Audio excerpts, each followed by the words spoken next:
ఎప్పుడూ ఒకేలా కాకుండా సింపుల్‌గా అయిపోయేలా కుక్కర్‌లో అయితే ప్రిపేర్ చేసుకుందాం. అదే అండి గోరుచిక్కుడుకాయ కర్రీ. లేట్ చేయకుండా ప్రాసెస్‌లోకి వెళ్ళిపోదాం. దీనికోసం ముందుగా ఒక మసాలా అయితే ప్రిపేర్ చేసుకోవాలి.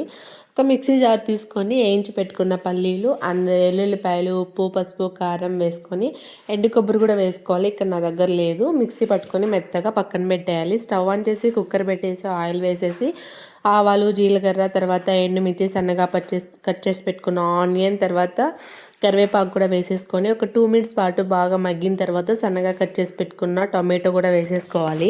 టమాటో వేగింది అనుకున్న తర్వాత అల్లం వెల్లుల్లి పేస్ట్ వేసుకోవాలి. ఇక్కడ అల్లం వెల్లుల్లి పేస్ట్ కూడా లేదు, చేసేదేం లేక ఇంకా ఎల్లుల్లిపాయ కొంచెం కచ్చాపచ్చగా దంచేసి వేసేసాను. సన్నగా కట్ చేసి పెట్టుకున్న గోరుచిక్కుడు కూడా బాగా వాష్ చేసుకొని ఇందులోకి వేసేసుకొని కుక్కర్ మూత పెట్టేసి ఒక 5 మినిట్స్ పాటు బాగా మగ్గనిచ్చాలి. అప్పుడు మనకు ఆయిల్ అనేది పైకి వస్తుంది. బాగా మగ్గిన తర్వాత ముందుగా మనం ప్రిపేర్ చేసి పెట్టుకున్న మసాలా కూడా ఇందులోకి యాడ్ చేసేసుకొని ఒక 2 మినిట్స్ పాటు మొత్తం మిక్స్ చేసుకోవాలి.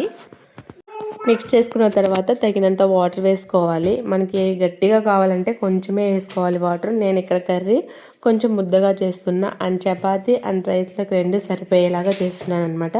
తగినంత వాటర్ వేసేసుకొని ఉప్పు, పసుపు, కారం కూడా వేసుకోవాలి. అది స్కిప్ అయిపోయింది, మీరైతే స్కిప్ చేయకండి. తర్వాత ఒక్క విజిల్ పెట్టామంటే ఎంతో టేస్టీ కర్రీ అయితే మనకి రెడీ అయిపోతుందండి. అండ్ ఇక్కడ నేను చపాతీలో కాంబినేషన్గా చేసుకున్నాను. చాలా అంటే చాలా టేస్టీగా ఉంది. ఇంతకుముందు మన ఛానల్లో కూడా ఈ రెసిపీ చాలాసార్లు పోస్ట్ చేసే ఉన్నాను. ఎవరికైనా రెసిపీ కావాలంటే చెక్అవుట్ చేసేయండి. వెళ్తూ వీడియోకి లైక్ అయితే